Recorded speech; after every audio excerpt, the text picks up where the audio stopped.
All right, welcome to MazzaMedia, live on a Tuesday night, June 17th, 2025, and we are live here, ready for what's going to be a brief broadcast tonight, no more than an hour. I usually don't do my own shows anymore on weeknights, not too often at least, but tonight there's a lot I got to talk about. There's a lot I'm definitely a little up in arms about, and it's things that I truthfully believe was something I don't want to be like a prognosticator, but these are things that I kind of foresaw coming.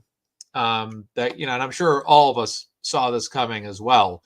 Just the controversy here over the verdict slip and the fact that Karen Read and her defense team walked out of court yesterday speaking to reporters, and Karen had kind of basically said, hey, look, we basically wanted to have the verdict slip amended, and all of a sudden, guess what? That verdict slip actually starts to get amended today. So there's a whole wealth of controversy going on here. And there was also a report by Sue O'Connell that I read that allegedly the fourth question that came in was actually the first question that came in and got held off.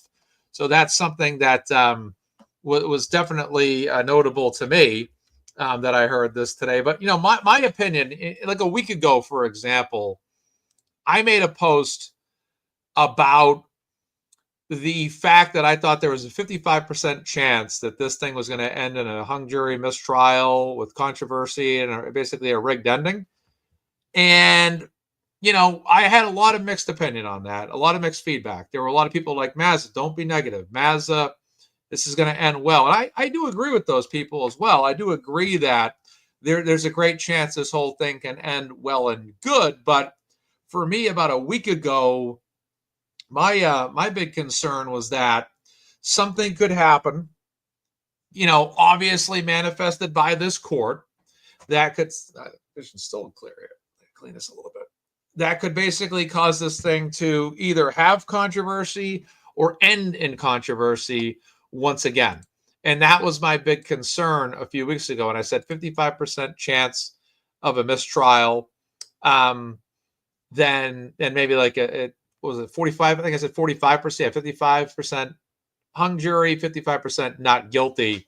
I thought there was a bigger chance they were going to try to mess with this trial again and cause an ending that, we're not going to be happy with. So, like I said, I still have the faith right now.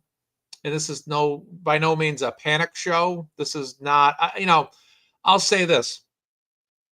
I'm neither panicked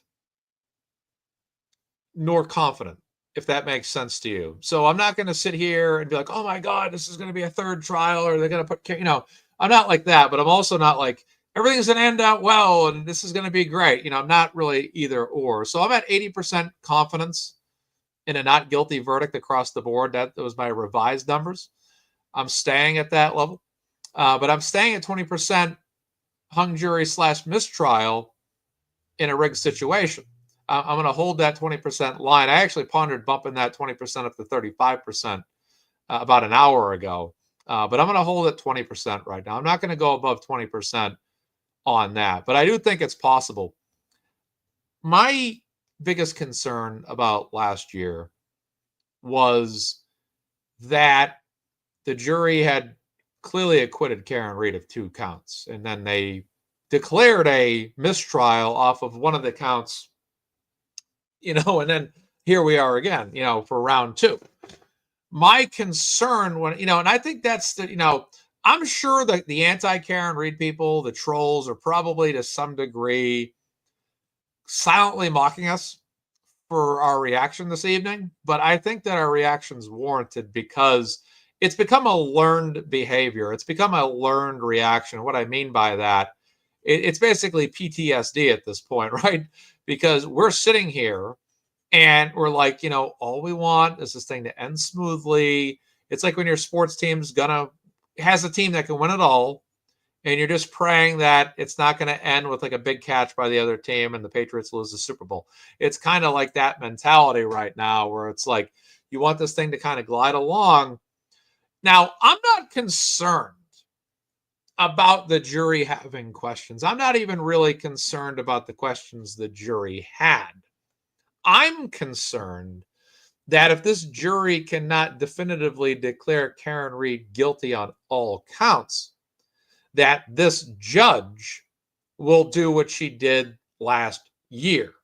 That is my concern. That is what alarms me. That's what makes me pace around the living room. This is what makes me want to do a show tonight, because these are the things that really, in my mind, keep me up at night. These are the things that bother me. This is what bothered me about the last trial. When you sit there and you truly believe that Karen Read is innocent, and not only do you believe Karen Read is innocent, but you also believe that Karen Read was railroaded, that Karen Read was framed, that John O'Keefe's murder was covered up, and you point around and you say, I think these people are behind it, those people are behind it, this is, so-and-so is behind it, right? Then you look and you see what happens to Turtle Boy. Goes to jail, 60 days, for simply reporting on this case. They did everything they could to shut him up and still failed to do so. But they did go after him, and they continue to go after him with a lot of charges that are still on the table. God has blessed him and all of us with him getting acquitted of a few of those charges recently, which was absolutely fantastic. But look what they did to him. He simply went out and said, I believe that this is happening to Karen. I believe these people are responsible for it. And what did the powers that be out there do? They ganged up on the guy, drove him out of Dedham in the back of a van, and placed them in a prison cell or jail cell for 60 days. That's what happened. That's what happened. And at that point, if you had any doubt of what kind of corruption or what kind of chaos is going on behind the scenes, when you see what happened to Aiden, how does that not basically make you say, I mean, if you had any doubt at that point, well, look what just happened to Aiden Carney. They just literally hauled him off the jail. And that's when my voice got bigger in this whole thing. That's when I started sounding off. That's when I called into the Young Jerks that night and had some things to say, because I didn't like what I saw there that day. And to me, it validated everything I've said and we've said about what's happening to Karen. So they conspired. So, time goes by and, winter becomes spring. Aiden's out of jail finally, and thankfully. And then this thing goes to what? It goes to trial. The Karen Read case goes to trial, right? And the trial is underway. The defense kind of walks all over Lally all trial long. And then all of a sudden, when it gets to the time for jury selection, to pick the jury that's going to be the 12 people that are going to basically, deliberate, all of a sudden, a high level of controversy starts in, doesn't it? All of a sudden, Alan Jackson, David Yannetti and company, Eliza Little and company go in that courtroom, question the verdict slip. Is this funny to you, Miss Read? All that happens, right? And then sure enough, the defense finds out that the jury is hung. And instead of the judge saying, well, they're not guilty on this, not guilty on that, but they're hung on this, she doesn't do what every other judge in America would do. Not at all. She decides that she's going to declare a mistrial because the jury is hung on the lesser charges. Literally going to throw out 2.5 months of trial time because the jury's hung. She's not going to say, well, count 1 not guilty, count 3 not guilty. Oh, no. She decides to hang this whole thing up and declare a mistrial on the whole case. And then Karen Read's defense team and her go all over the place with appeals, different courthouses, all these filings. And in the end, nothing happens at all that in any way, shape, or form moves the needle for Karen Read and her defense team and all that. Nothing happens. Nothing at all. And that's the concern that I have right now, is because Judge Cannone knows now, if she didn't already know before, that she could very easily, if she wanted to, get a verdict slip that shows that the jury's hung on at least one of those lesser charges and basically declare another mistrial again. And I think that's why people like me and others are a little bit fired up tonight, a little bit intense tonight. This is why you're getting a little bit of spicy Mazza tonight. I had my chicken wings yesterday. They were garlic parmesan. They were not buffalo, but they were spicy. And there was some peppers in that sauce. Tonight I had chicken teriyaki, which was great, over broccoli, green cabbage, and carrots, sauteed, everything in olive oil. It was good. But you sit here in the trial too, and I said this weeks ago, and maybe my show, maybe other shows, I don't know. I've probably said it a few times. That going into this trial and watching this trial, catching up on it when I have time outside of work, of course, that I was not going to ooh and ah every time the defense got the best of the prosecution, because I was looking, even before this trial started, I was waiting for the end. My focus was on the end. What was going to happen come jury deliberation? What was going to happen come verdict slip time? And while I did enjoy the defense slapping the prosecution from the left to the right, to the left to the right, doing a great job, which they did, I kept saying all along, and everybody knows this. I know this all along. No, I was kidding. But no, this is things I said, and other people said right away. I know the defense is great this time. I know that the defense was better this trial. And the thing is, folks, as we all know, the defense was great last year.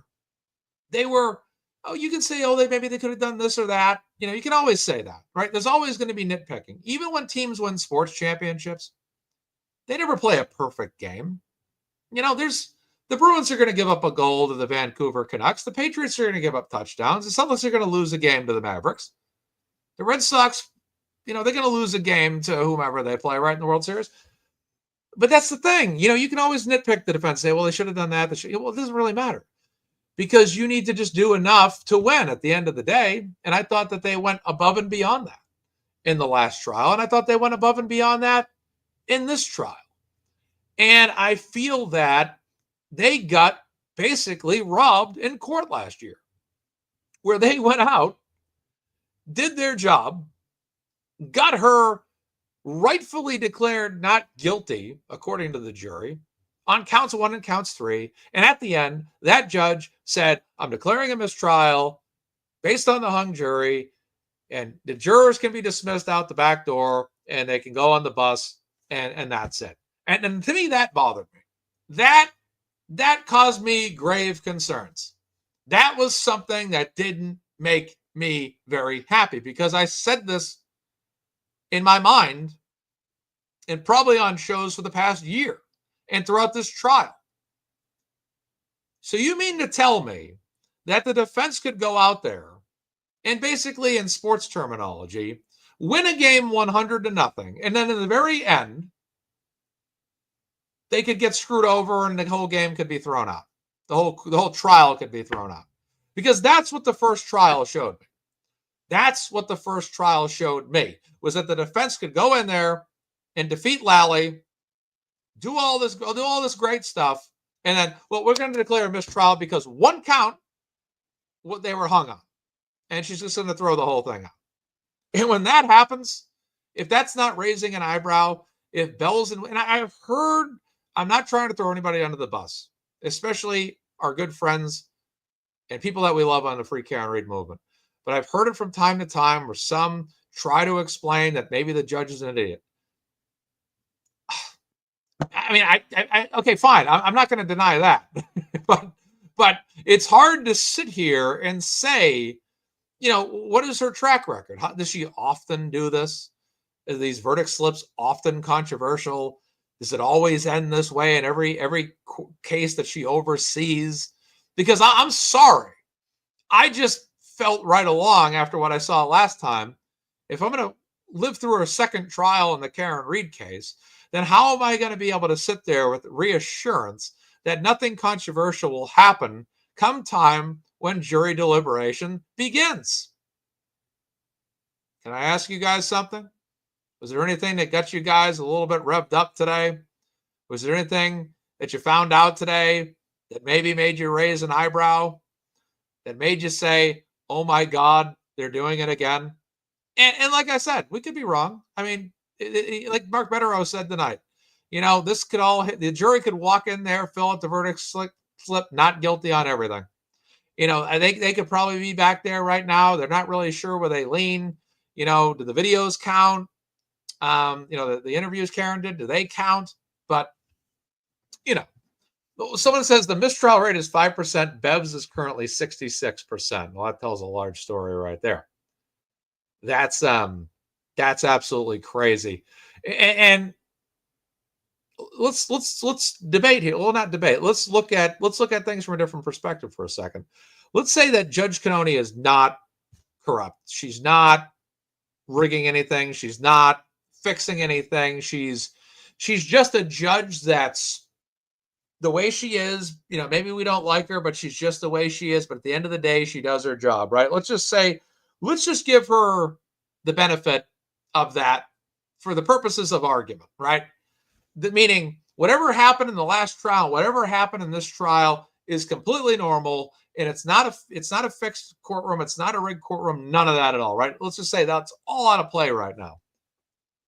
Then why not fix the verdict slip ahead of time? Why not get ahead of that? And I heard Bettero say that tonight too. You had all this time to fix this prior to this. You know what happened last year. You knew what happened. Why not fix it ahead of time? Why not prevent this ahead of time? Why not stop this ahead of time? You saw what happened last year. And this is why I don't sit here, and I cannot give her the benefit of the doubt. I cannot sit here being of sound mind and sound judgment and say, yeah, I just think that the judge doesn't know what she's doing. And yeah, I don't think she's blatantly trying to fix this. Or I just can't sit there and have that remark. Now, I never want to ever come out and say somebody's corrupt or somebody's rigging something. But when I see the way that this thing went down last year and the way this thing's going down today, I witnessed this judge literally snap at the defense 2 years in a row. 2 years in a row. The verdict slip was an issue last year. The verdict slip's an issue this year. And for all intents and purposes, had the jury not asked questions today, she had no intention of fixing that verdict slip. I want to repeat that. Had the jury not raised questions, this judge would not have amended that verdict slip, which means that verdict slip would have sat in that deliberation room. They would have filled it out and submitted it as is, and that would have been the end of the story. And whatever they declared, they declared. And said this particular jury, to their credit, folks, this jury actually decided to ask some questions. They looked at this and they're like, well, let's raise an eyebrow here and let's ask some questions. And that's something that they decided to do. And to me, that actually makes me feel more favorable about the jury, quite honestly, because I felt like the jury asked the right questions, and I felt like the jury got a positive response, which was an amended verdict slip today, which was, with suggestions made by Attorney Alan Jackson. And I thought that was outstanding. I thought that was very important, and I thought that was very great. And I have to say that was productive in terms of favorability to Karen Read in that regard. Now, what's not favorable is I think that it's all left up to chance. Meaning, we're absolutely going to have to see Karen Read get acquitted of everything, not guilty on everything, to legitimately have no concerns about this being placed in the judge's hands where she can potentially declare a mistrial and throw this whole thing out. And I will say this, I absolutely believe that they will try this case as many times as they desire. I don't see any situation where Norfolk County decides, yeah, we're going to drop the charges. I just don't foresee that. I am absolutely going to say this. If this thing ends in a mistrial, which I don't believe there's more of a 20% chance of happening in my own personal mind based on my own opinion, I absolutely could see them trying this a third time. I could see them trying this a fourth, a fifth, and even a sixth time. Because my question here is what does this all boil down to? Like what is their what is their plan? To keep trying Karen Read until a jury convicts her? Is that literally the plan? Is that they're going to, because they so badly need to cover up the corruption that's gone on in the state at a multitude of levels, up to and including, without question, potentially the governor of the state of Massachusetts, that they're in no way, shape, or form going to let off the gas when it comes to trying Karen Read. They'll just keep using taxpayer money. That's what they'll do. They've already wasted taxpayer money before. They've wasted taxpayer money a second time. They sent $400,000 to Aperture for a BS reconstruction test involving basically a guy that looked like he was a failed casting audition tryout dude for Blue Man Group. And they're going to keep trying this again and again. I'll tell you right now, if say tomorrow there's a hung jury, I bet you she'll declare a mistrial. She'll probably pull the same BS again. Don't quote me on that, but that's just my perception of this. And then what are they going to do next?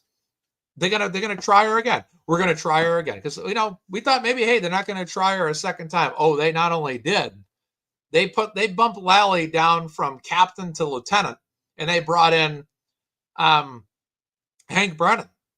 They brought in Hank Brennan this time. That was an upgrade. Do they bring in another guy to top Hank Brennan this time? I don't know.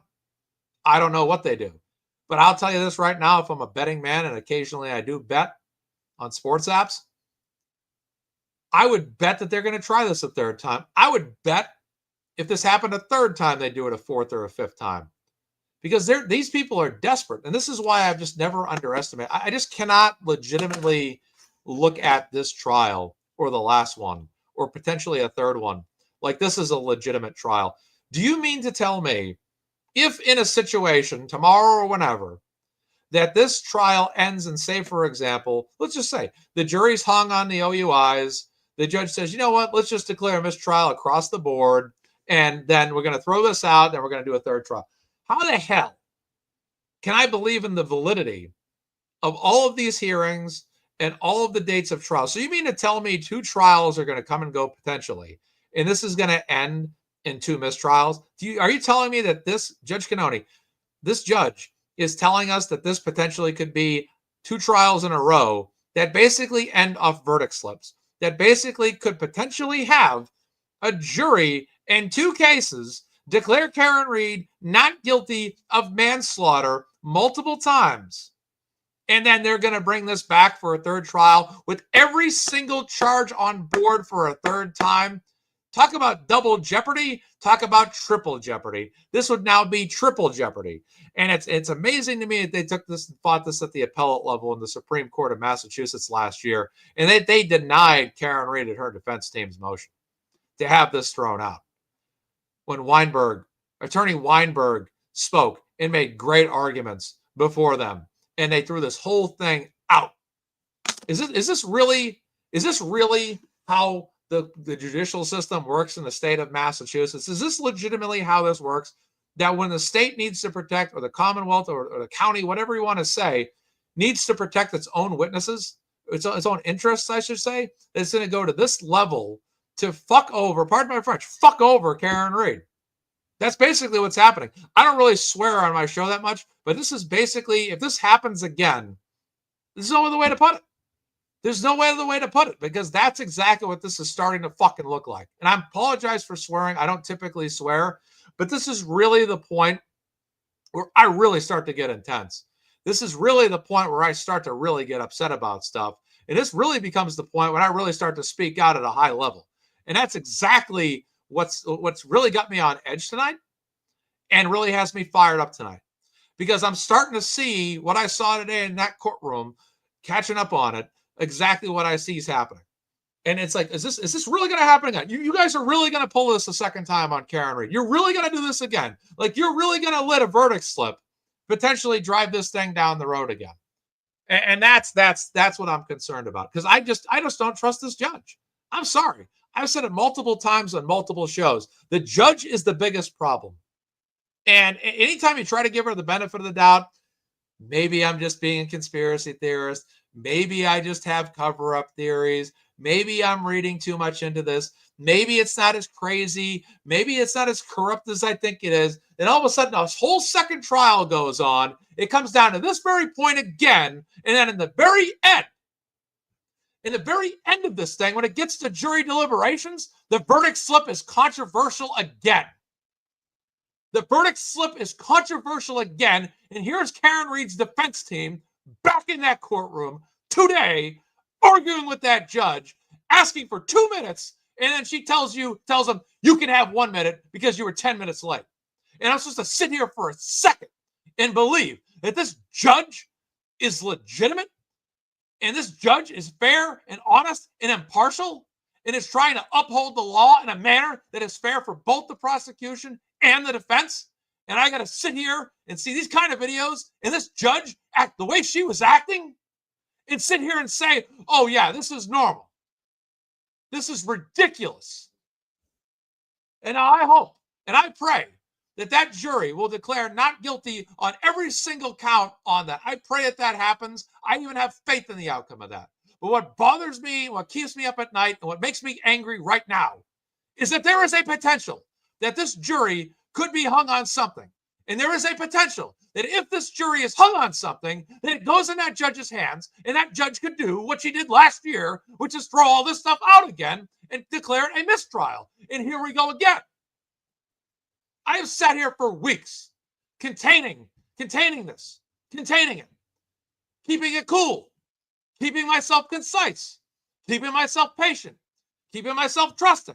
And I got to see what I was concerned about long before the second trial ever began, coming out again and happening again. And here we are, once again, a verdict slip that I still think is less confusing than last time, but is still possibly opening up the door for misinterpretation by the jury and an interpretation by the judge in which she declares it a mistrial and forces a third trial.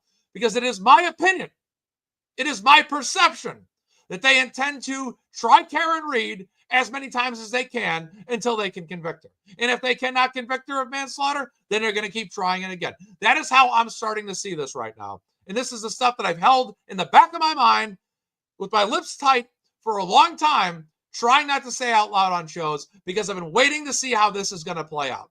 And right now we're on the verge of potentially, not certainly, potentially, this case ending the same way. Or perhaps maybe my anger today is just a sign that maybe everything is going to be all right. Because I certainly wasn't this concerned last year. I was very happy, very positive about the outcome until this happened. And perhaps this whole thing on my part is maybe just an overreaction. Perhaps everything on my part tonight is just being fired up and revved up and determined not to see this happen a second time. Because I don't want Karen Read to start turning into the Buffalo Bills, which is going into Super Bowl after Super Bowl after Super Bowl and not getting the end result that is desired, which is victory. And I know that we don't want to see Karen Read convicted. I know that we want not guilty. I know that we want not guilty on everything. I know that we do. But I cannot trust this verdict slip in that judge's hands that she will successfully not honor the not guilties where they're not guilty. And I'm concerned that she's going to sit there and declare it a mistrial because it's not guilty on everything. That's the concern that I have because she's done it before. She's done it before. And I can't, I told myself not to do a show. I said, don't go live. Don't do a show. Whatever you do, you're in a fired up mood tonight. But at the same time, I'm like, you know what? I got some things I got to say.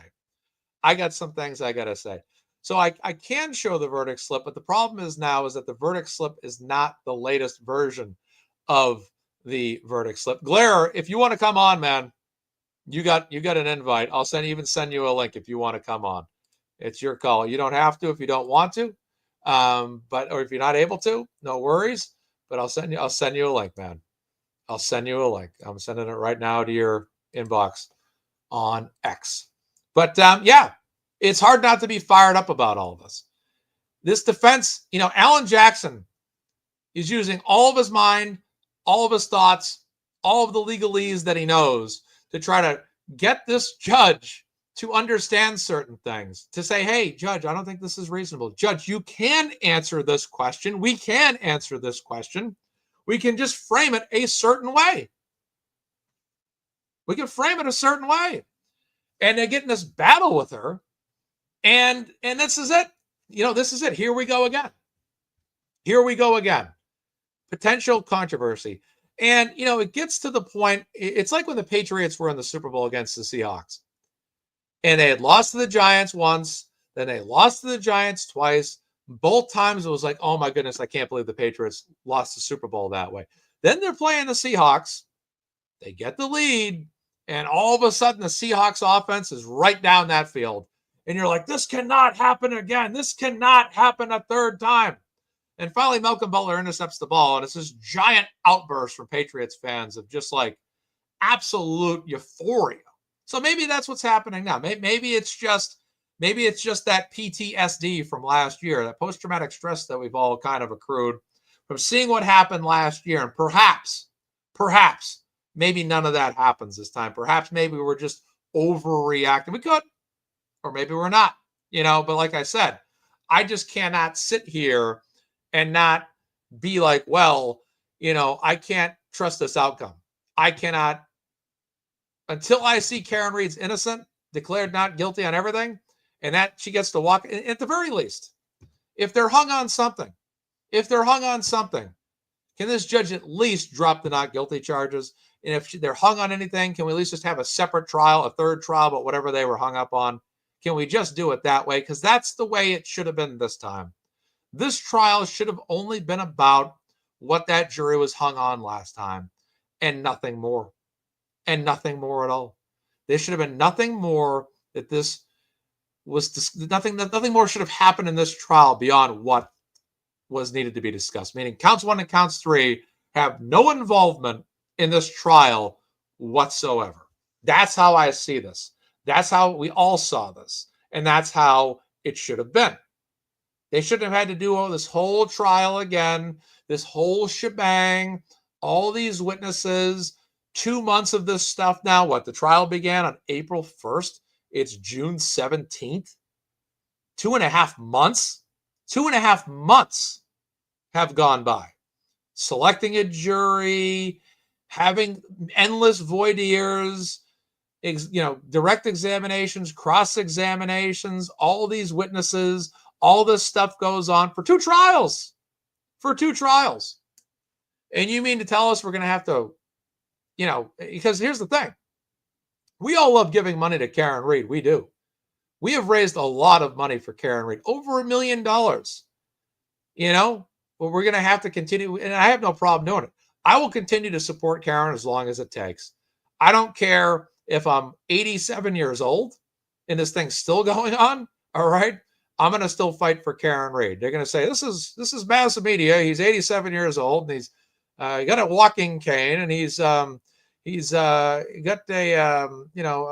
limp knee now and he can't really walk anymore. And you've been out in this court. You've been outside these steps of the Registry of Deeds going back to 2024, right? Yeah. I was here when Vinnie Politan had your job, David. I know now you're the big court TV guy, David, but now I remember back in 2024, when Vinnie Politan had your job and things have changed in 40 years. But the one thing I can't believe, Dave, is that we still have Judge Cannone overseeing this 37 times. 46 times. There's been 46 trials, and Judge Cannone has overseen them 46 times, and now there's a 47th trial beginning next year. Yeah, that's me at age 87. I hope not. We got the glare in the house. What's going on, brother? What's up, homie? Oh man, I'm fired up tonight, brother. Yeah, I could hear that, man. I love it, dude. I'm here for it, bro. Like, I was seriously, man. I got a bottle of wine. I was ready to unplug, find some movie to watch, and just like not even think about this stuff, man. But, then I was just in Court TV's chat because they were doing a premiere, and I was just trolling to PP the whole time. Just because it's like I'm just not in a serious mood right now. Like I'm kind of in a serious mood, but at the same time, it's like I refuse to be, does that make sense? Yeah, oh, I know what you mean. Yeah, I know what you mean. Like you gotta have that point where you just kind of laugh at things hysterically and kind of just, have some candy, have some popcorn, kick back, drink a soda, and just say, I need to unwind, just laugh at how ridiculous all this stuff is. Yeah, for me right now, it's mentally, it's like, oh my, it's like I need to unleash my inner beast on this programming tonight and just be like, this is driving me insane.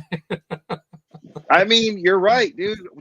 What Yeah. we witnessed today was an absolute violation of Karen Reed's Sixth Amendment rights. I mean, they just were. Like, we were. I was doing my live streaming it, and I couldn't believe what I had just heard. Like, I literally, there was a part of me that just wouldn't let me believe it. I was trying to make sense of it out loud, and then uh I'm like, I got to see what Bettero's saying about it. So I kept refreshing Twitter, and then my chat told me that Bettero was live on Melanie Little's. So I streamed her stuff only because we were just so desperate to hear somebody try to make sense of that, right? Right. And then I texted Melanie as a courtesy to say, hey, listen, I'm streaming your channel. It's just because Mark is talking, and we're all just on edge about like what he's saying about this. And then she invited me on, and then I got to ask him, and it's so crazy to talk to attorneys when simply because I'm not an attorney, I'm like, okay, my sense is telling me that this is wrong. Everything about this seems wrong, and this is why it seems wrong. And then, because I'm telling you, if we didn't have these attorneys covering this stuff, dude, I'd be like, there's no way that this is not the way you're supposed to do things. There's got to be special circumstances that I don't understand or something like that. But it's so refreshing to hear attorneys go, no, you're right. Like, the first thing Melanie said was, you're being gaslit on the highest level. You're absolutely right. Yeah. And that's for sure. Dude, like, we're sitting here and we're watching someone's rights being just violated over and over again. And it's in front of the world, and they don't seem to care. Yeah. I've never seen anything so surreal. Yeah, it's madness. It's just insane. And this is why kind of throughout the trial, I didn't really get too hyped up about how much the defense slapped around the prosecution, because I was just I kind of felt like Hans Gruber in Die Hard when one of the robbers was like, they're using artillery on us. And he goes, I'm just waiting for the FBI to show up. He's all cool and collected. I kind of felt like that throughout the trial, because it's just like, yeah, it's great. The defense is slapping him around, but they could beat him 100-0. But if it comes time for jury deliberation and there's a verdict slip that's controversial again, and then this jury gets hung on something, right? OUI or whatever, then that's all of a sudden, it's in the judge's hands. And is the judge just throw out the whole case again like she did last time? And I don't care. Like, at the end of the day, like you said, that's your prediction. I think that there's a reasonable chance, if not at least 25% chance, that could happen minimum. But I felt I strongly believe, I didn't mean to cut you off. I just don't want to lose this thought. I strongly believe that there's at least one juror on that jury that's like, dude, I'm not convicting this woman of a DUI. That is ridiculous. Yeah. You're not going to get me to vote unanimously on that. So I think they're going to end up hung on that one charge and full acquittal on the rest. But I'm sorry, go ahead. No, absolutely no problem, Blair. Anytime you want to take the floor, please do so. Thank you, Lisa C, for the super sticker. But yeah, that's my concern too, is like, I sat here all trial, and it's like, I didn't want to get caught up in the analytics of the day-to-day victories for the defense as much, because I felt like, they defeated Hank Brennan. Yeah, they proved their case. Yeah, they proved reasonable doubt. But if this jury gets hung up on something, and this verdict slip goes back to the judge with at least something that's guilty or they're hung on, right? Now all of a sudden, does this judge do what she did last year, which is throw that whole case right out, declare a mistrial on everything? And that's, to me, it's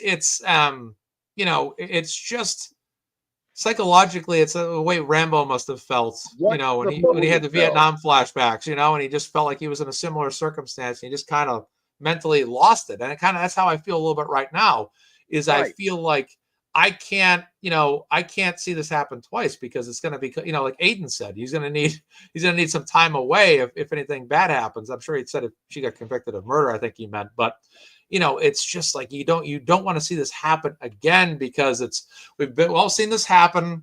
We're coming up on a second trial almost to completion now, and all of a sudden here we get to that.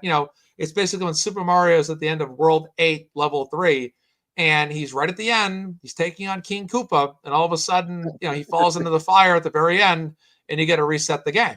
And it's the most frustrating thing that can possibly happen, and it's like, I got to play all the way from the beginning. There are no checkpoints, and that's what I hate to see happen for Karen, because this stuff for everybody is exhausting. I mean, you have people that have supported Karen Read, that have donated a lot of their hard-earned money and hard-earned time and hard-earned weekend hours to hold signs for standouts, donate their personal money, take days off from work, travel to court cases and hearings. And everybody that's a Karen Read supporter has gone above and beyond the call of duty, not once, but twice.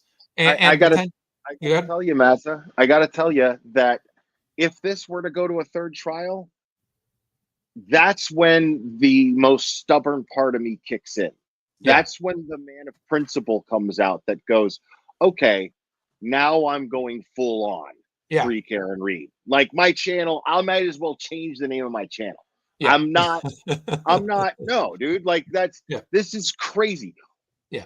What is the motive here? Because there's clearly an agenda. I'm not crazy. I'm right about everything else. You're right about everything else. There's clearly some sort of agenda here on Bev's part, right? Why was she so quick to call a mistrial the last trial? Remember that? That's right. Why was she so quick to do that? You remember that? It was just really weird. 2.5 months. And it was out the door, get the jury out of here. His case is a mistrial. It's over. In a second, she just breathed into the mic. It was like, okay, I'm not going to do that to you folks. And I'm just going to call a mistrial. And we were like, wait, what? Everyone was just kind of, nobody knew what to do with themselves. Everybody was just kind of like, that was really fast. Yeah. And the way that she deliberately avoided Alan Jackson's very, very logical and rational argument, which was the jury needs to hear some assurance from the court. Right. You can't just give the jury, I don't know how to answer that. That's unacceptable. And he was trying to do this as respectful as he could, but it was the most asinine and bizarre thing that I'd ever seen take place in a courtroom. Yeah. And he was being completely and totally rational. He was saying, but Your Honor, I mean, we can't have this jury thinking that you're not capable of giving them an answer on a question that they are stuck on, that they're going to feel abandoned by this court. Right. So, I mean, why was she so dismissive? I refuse to believe that it's something as simple as she just doesn't like me. Right. Now, I'm going to part with a little secret here that I've never told anybody before, but I think it's safe to say. Now, this was told to me long before the gag order that was in place for the Karen Read's attorneys. The first night I met Alan Jackson, okay, I asked him, what do you think it is? Like, why is Judge Bev seem so biased? And he was like, honestly, I just don't think that she likes. I don't think she doesn't like me. She doesn't like my style. That's what I'm chalking it up as. It's my guess. That's what he told me. Yeah. And okay, who would know better? Maybe him. I don't know. But me thinking back on that now and thinking that we have always thought that she had this incredibly unfair bias in favor of the prosecution, and or better way to put it, against the defense, is, you take that, knowing that then, and then compare it to what we know now and what we just saw today. There's something else there. Yeah. I don't know. I don't care. Sorry, I don't care what Alan Jackson says in that regard. What he told me, maybe a year ago? I don't care, because there seems to be something more. I can't imagine Yeah. this just being about making a point and having a upper hand in a battle of wills. I just Yeah. don't buy it I just don't buy that. It's too thin. It's too thin. I agree with that. And for me, like I used to think like, oh, maybe she's just is not like Alan Jackson. But the more I look at it, I mean, look at the way she's treated David Yannetti. Look at the way she's treated Robert Alessi. Look at the way she's treated, she talks down to Eliza Little like she's a sixth grader, at Right. times. I mean, I told Nan about this. I'm like, Nan, is it just my imagination? She talks down to Eliza Little like she's a Girl Scout, young little girl. It's like, this is insanity. She's talking down to her like a child. Yeah, like I'll tell the full story of that conversation at another time Sure. because it's actually funny. It's actually really funny. but the thing is you notice how she talks to David Yannetti. Right. It's almost whenever anything of significance like this happens. It happened last trial too. She goes for sanctuary to David Yannetti. It's very bizarre. For like an emotional or psychological sanctuary, she turns to David Yannetti. Isn't that right, Mr. Yannetti? Yeah, right. The forms are always like this in It's like the home plate umpire deferring to the first base judge. She did it today. Yeah. And then had a pissing contest. Right. Where he goes, if I could just defer with the rest of my team for 2 minutes, Your Honor. And then she says, I'll give you 1 minute. What? Yeah. What? Why not 2 minutes? Microdots made a great point when he put out his clip of this. Yeah. He makes a great point where he points out, he's like, this woman is taking half days. And she's taking these 4-day weekends, and she can't give the defense team 2 minutes to deliberate and get their stuff together. Right. We're ahead of schedule. We'll take Thursday off and come back on Friday. Remember that a couple of weeks ago? But now it's like I said, 1 minute's a major issue over a very, very important matter. Because, I mean, to be honest with us, I mean, the last thing we all want to see is that because the defense couldn't have 1 more minute to have a team huddle, that this whole case gets thrown out after 2.5 months of a retrial. Because that's certainly what happened last time. Yeah. Yeah. It is so insane to me, dude. Seriously, like I'm pulling my hair out here. Yeah. Yeah. No, seriously. I mean, geez, it's like, can you sit here? I mean, I'm not going to say it's going to happen, but if it does, I mean, it's just like I said, my biggest fear is if they're hung on one thing. I am absolutely positively concerned that she's just going to sit there and chop it right down and say, I'm declaring a mistrial. And here we go for round number 3. And what are your thoughts? I absolutely believe they'd try this a third, fourth, fifth, or sixth time if they could. I'm glad you asked that, because that brings me to what I was going to ask you is we've established that we think there's some sort of agenda here. What's the motive behind the agenda? You know what I'm saying? One of it's financially. I mean, you look at Karen. I mean, it's my understanding that her defense team has been pro bono, all of them, this second trial. And financially, they lulled that defense team back, dating back to the hearings, and including with these voir dire, fly out Wolf, fly out Russell, fly out other witnesses that they got to have come in here over and over and over again, run up their costs, charge a lot of money, expense them as much as possible. And honestly, well, this is why it's so important for us to do these fundraisers. And you and other shows have been doing. And this is part of the reason why I'll let the secret out. If anybody's noticed, I've been doing a lot, except for this show episode. But if everyone's been noticing, I've been doing a lot of fundraisers lately.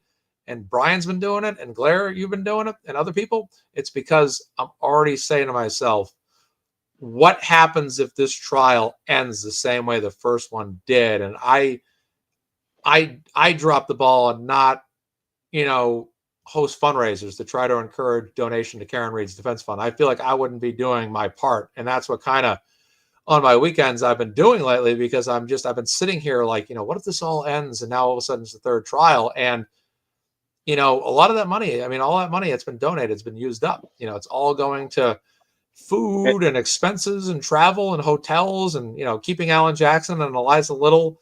And basically, they've almost lived 6 months of their lives or more in Massachusetts.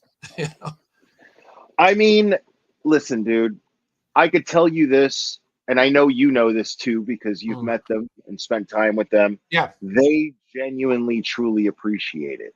Yeah. You know, they genuinely do. And you're right. It's really important to do these fundraisers. And that's the whole thing. It's like, what is their motive? What is their agenda? Because Bev seems hell bent on this going to another trial. It's just the way. I mean, from the way that the verdict form is filled out, it's the same.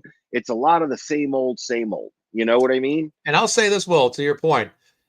Until we see her walk out that door, not guilty on all charges, and know for a fact that this thing is over when it's declared over, up until that particular point, we have nothing else but to be suspicious and aware or concerned about until that exact moment. And we have every justification for doing so. Yeah. I mean, what else do you need? Yeah. So, I mean, there's that, and the whole thing is like,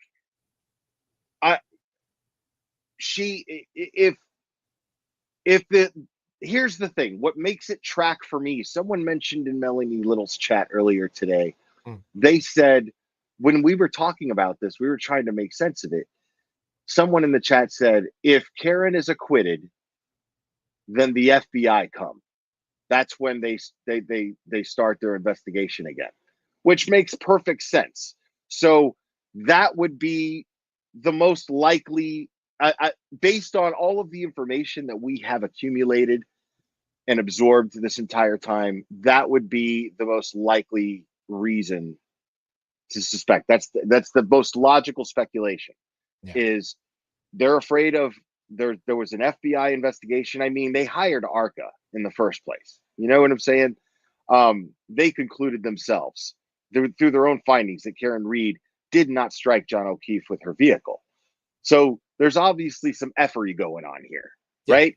Yeah. It is definitely afoot. And so it seems as though they are waiting for this not guilty verdict because it's going to strengthen their case against whoever they're planning on handing indictments down to. So if that's the case, then yes, it absolutely makes perfect sense to me. And putting this through another trial would, in theory, drain Karen Reed. She just wouldn't be up to it. She wouldn't have the same support in their eyes. They think, oh, well, people will get sick of this. They'll be like, season 3, it's already played out. Right. Because this is entertainment for the true crime community. Right. You know what I mean? Right. So that's what they're thinking, I think. And then, you know, without the support, without the people, there's no financial support. And then she's forced to take a plea. And then there's a conviction. And then this lets everyone else who's actually responsible for the death of Boston police officer John O'Keefe on the morning hours of January 29, 2022, they are not held accountable. Right. They're protected.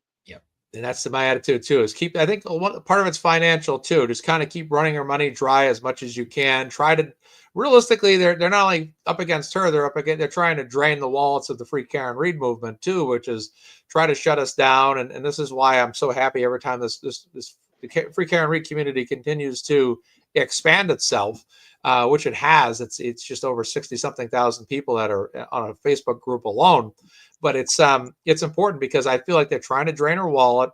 I mean, God forbid, you know, these attorneys didn't want to do everything pro bono, you know, and and even though they are, they didn't sign up for that. Yeah. Right. Yeah. How many times, you know, the thing is though, I believe Alan Jackson, Eliza Little, David Yannetti, Robert Alessi will always represent her. I do. But I think so too. It takes a hit though, when they're, you know, they could be spending their time right now on another case, in another trial, getting compensated, right? They could be doing that. And then if they come to a third one, now all of a sudden it's like they got to do pro bono again. So, I mean, this is coming at a price for them, you know, as well. And I believe they'll always be behind Karen and always represent, but still it's like taking gashes in a sword fight when you're a knight, you know, and you know, the medieval times. It's just you're taking slices and dices, and you're getting chopped up too, and it's affecting your career. It's affecting your profession, where you've done the work for a client, you've done the job enough to win. And then they make a second trial, and then you do your job again, twice as good, in fact. And then they potentially might do it.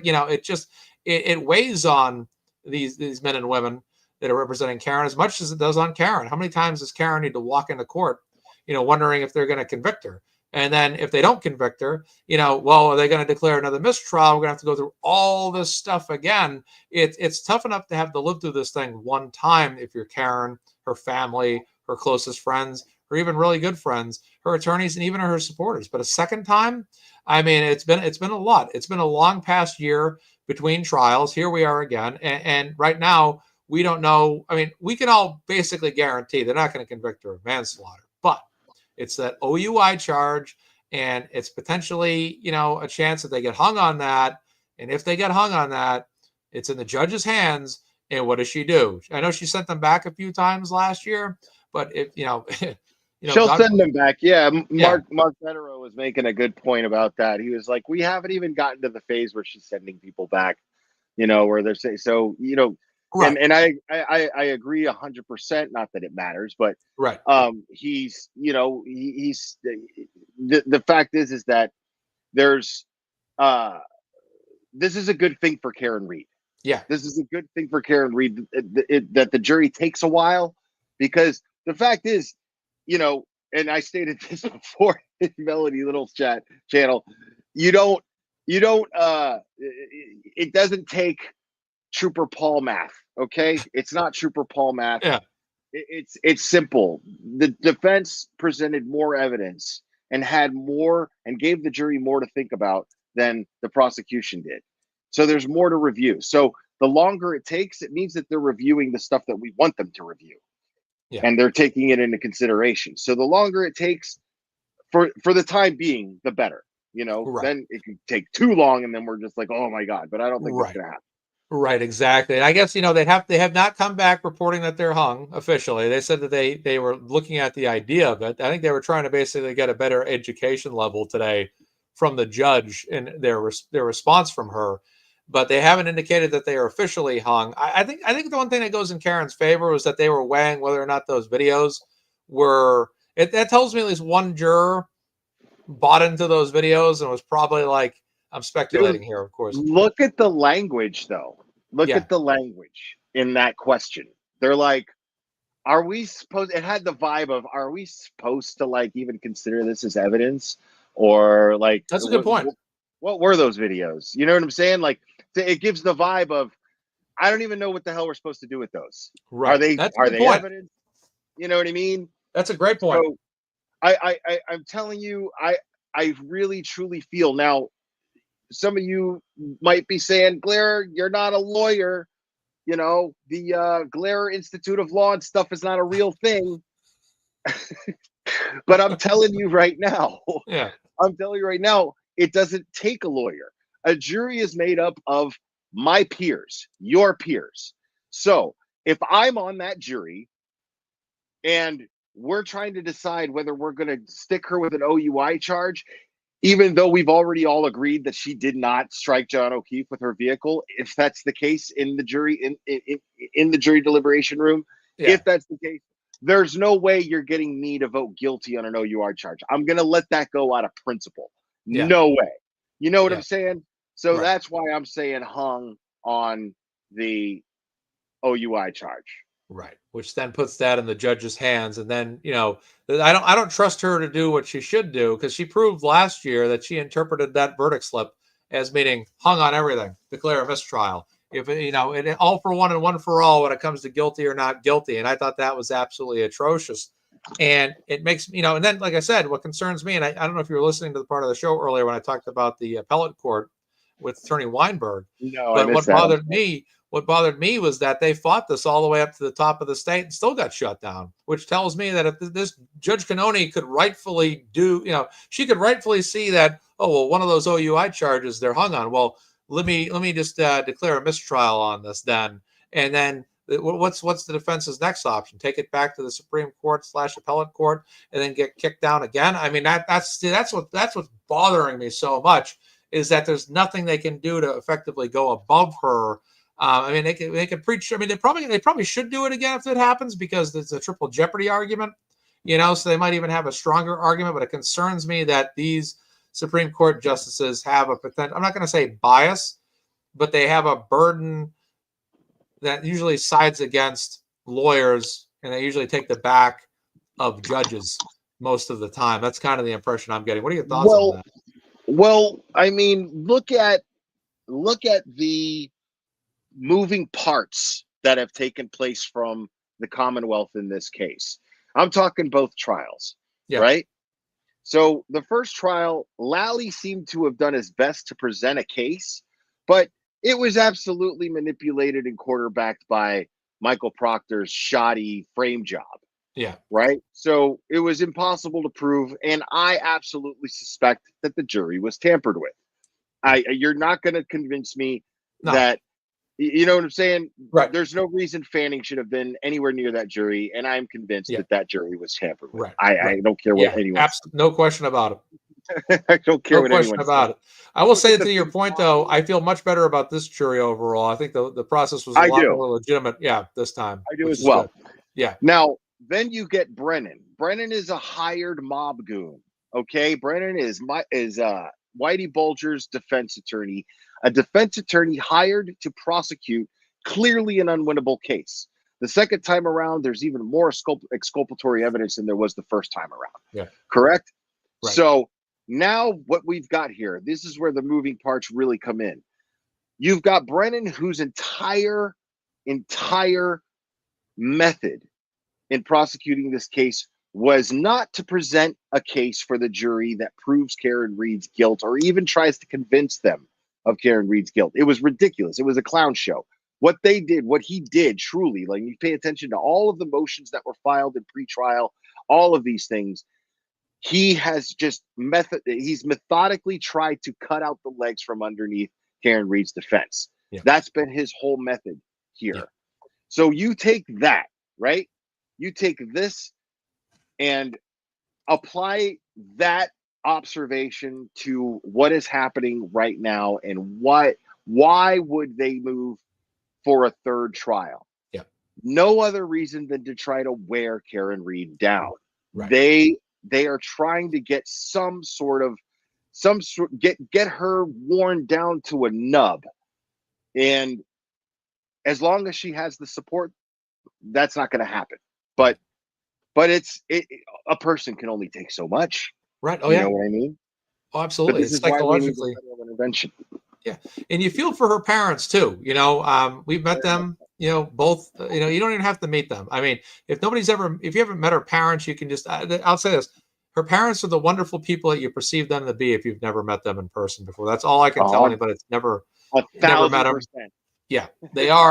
They're very genuine people. They're the kind of people that if they were your parents, or if you're younger, your grandparents, you'd be very, very happy in life that those people were your relatives.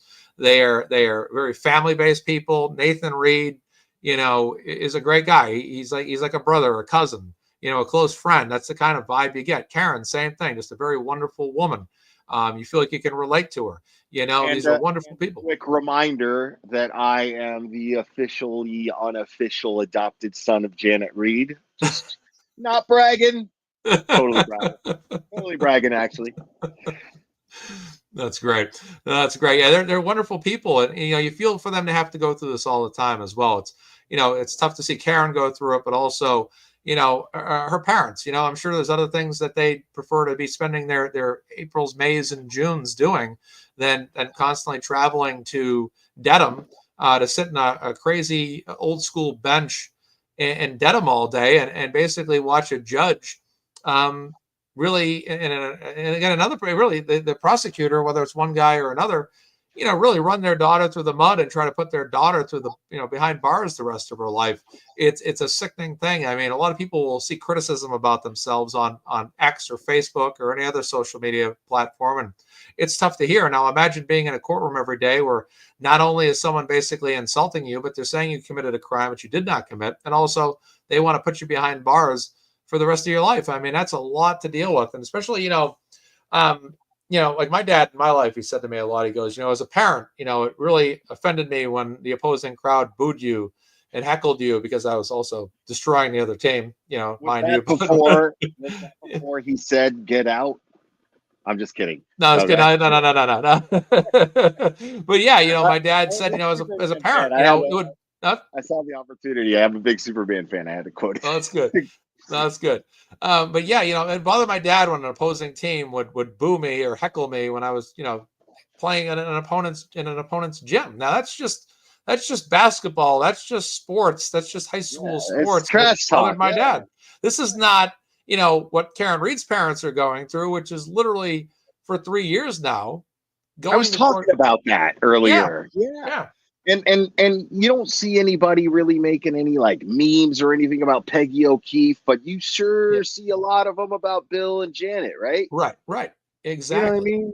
Like really nasty ones too, really disgusting ones, man. Like it makes me sick, because they're, as you said, exactly how you imagine them being. If you're a Free Karen Reed supporter, you imagine them basically being saints, and they absolutely are. Yeah. I remember the first time I met Janet last year, and I'm like, I don't know if these people are going to be too outgoing with me. Do they really know who I am? Because I hadn't shown my face yet. And Janet's like, "Hi, how are you, Mazza? So nice to meet you." And like me and her walked into court together that day. It was funny. I basically, walked her and ushered her right into court that day. And it was like, wow. Smile is everything, dude. Janet's smile is everything. Yeah, it is. It's always there and it's always genuine. She's always, and if there's a look of disapproval, you'll get it. You know what I mean? But like, yeah. But she's always pleasant and smiling, and like they're just grateful people. It's really cool, man. I think Bill is so great. The coolest dude ever. Yeah. Well, I think that goes back to like a lot of things where like some people say like, God chose Karen Reed to basically fight this corruption. But then you look at her parents too and her brother, and just the level of like positive energy and assertive, confident, stable. I'm sure there's times they're just like, oh my goodness, can we deal with this one more day? But they always present themselves and carry themselves with this absolute high level of grace and professionalism to it. I would say even use the word professionalism and just confidence. It's like class. You know what I mean? Right. Like they don't have to be. They don't have to be. Mm-hmm. But you know what I'm saying? They're just like, you're not gonna lower me. No. Like we are the protagonists in this story. Right. And you're not gonna lower us to being villains. It's never gonna happen. That is the overall constant vibe from the Reed camp. Always. And that goes to another point. If these are the parents and they're such wonderful people, which they are, then why would they ever raise a daughter that would have an outburst and ram her vehicle into somebody in the front of a lawn? Why, it doesn't fit the description of someone that would just, Well, also, and I think you'd probably agree with this too, and I've made this point many times. The Reeds come off to me as the kind of parents that raised Karen to be the person that would take accountability for this if she had done it. First of all, she did try to. In the first place, she never said, I hit him. She was trying to make sense of what happened in order. John was still alive. So she was trying to disclose every bit of information to save his life. She was trying to explore every possible option. That is someone that was raised to have accountability. And I believe the Reeds raised her that if she had done this, she could tell them and they'll say, all right, we'll deal. Let's go. We'll deal. This is a woman who, we talk about the OUI, which it might be a good thing that the jury asked about the 12 a.m. or the 5 a.m. because this is a woman that was traveling around and rounding people up and making phone calls early in the morning to get a search party out for John. And at one point even conducted CPR on John, and was also very reactionary to the well-being of John. Does not appear drunk. So I'm just hoping the jury will get that, hey, look, there she is outside of 34 Fairview at 5-something in the morning, 6-something in the morning. And her reaction skills and motor skills all seem normal to me. I mean, you have to imagine how drunk, if she was as drunk leaving the waterfall as they say, why would she be acting that way? So animated, not run down, not bogged down, not more subdued. Why so shocked? And the first time I saw that footage of Karen reacting at the crime, at the scene of the body there, I said, well, there you have it. An innocent woman, I would have to imagine act a certain way, and I saw the way Karen was acting in that video, and I said, "There you go. That's all the evidence you ever need that she never did Every it." single crime case I've ever covered, the guilty person always acts calmer than everybody else. Right. Who is the calmest person in that entire situation? Right. Jen McCabe. Right. Through that entire ordeal in front of 34 Fairview, Jen McCabe was the most calmest person. It was very telling. And then we see her run inside the house on dash cam footage after all the first responders left. Right. Right. Wonder why that is. Right. Yeah. It's all so, it's anything, it's anything but anything, meaning it's not something Karen did. And quite honestly, this OUI charge, is just, come on, an OUI charge, operating under the influence. I mean, but that's the concern I have, is that, even if the jury said, okay, let's say, for example, I mean, honestly, at this point, the concerns I have about this judge that I almost wonder if it would be in a situation where not guilty was not something the jury was willing to decide on. Let's just say they said we're hung or not guilty or hung, but they don't say not guilty. Now, between those two choices, if they decide like hung or guilty, I almost wonder if Karen Reed in this situation, we'd be better off. This is a debate I've seen online a lot. In terms of just ending this trial, it would end the trial almost effective immediately. If she's not guilty on all the charges except for the OUIs, there's a guilty on the OUI, then the judge can't hang the thing and declare, can't take the hung jury and declare a mistrial. That would come off her hands. But if that jury comes back hung on that, then she could potentially declare a mistrial on the whole thing. So it's a very slippery slope. There's every indication that they're pretty much stuck on the OUI. Yeah. So, and I just refuse to believe that it's a lot to worry about. Yeah. You know what I mean? What you mean. Yeah. I know what you mean. Yeah. I can't they might convict on it, but even still, he's going to argue against it.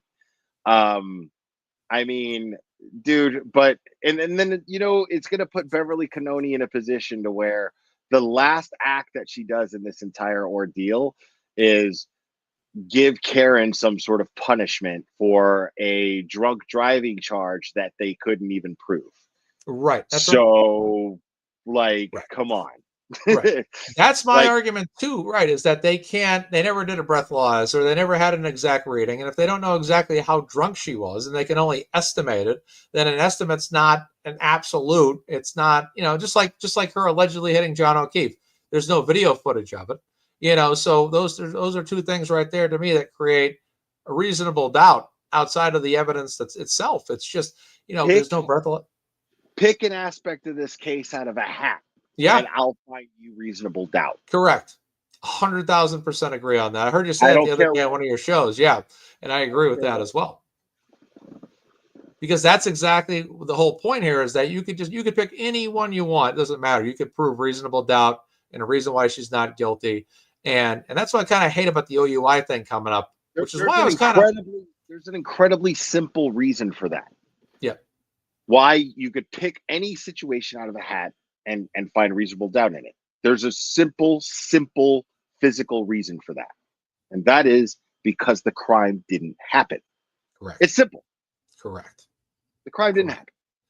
There was a movie once. No problem. There was a movie once. I can't remember which movie it was. Oh, it was. It's a random movie. Get Carter with Sylvester Stallone. You might remember that from 25 years ago.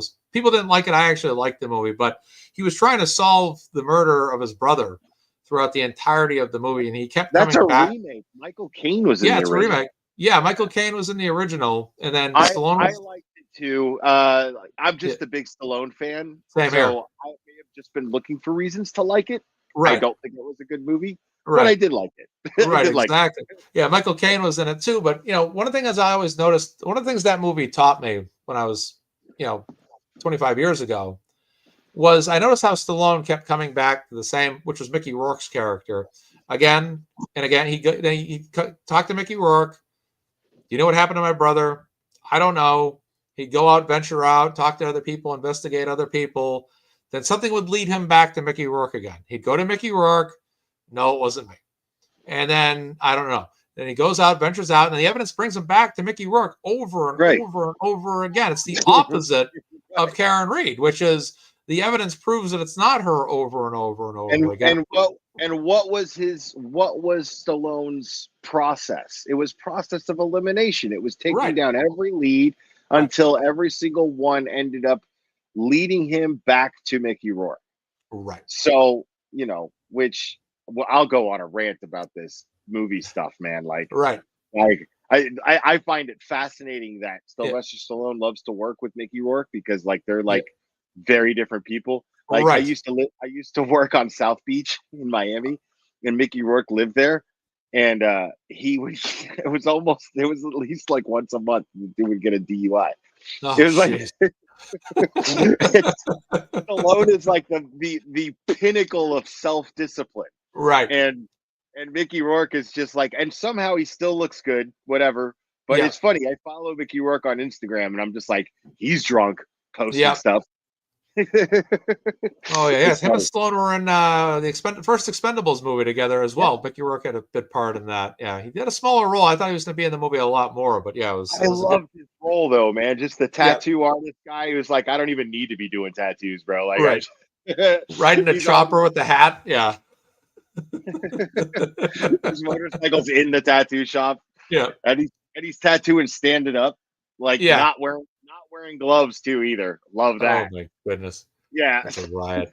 That's a riot. Oh my goodness. But yeah, it's amazing how sometimes you can look at a movie and say it can teach you something about life, which is if you keep going in a certain direction over and over. And that's kind of how when I was first learning about this case, was looking at it. I'm like, well, let's look at it objectively. And every single time I'd look at something, I'd come back to Karen Reed's innocence. And that's how I ultimately decided, after a very short amount of time, okay, she's innocent. But it's just the OUI.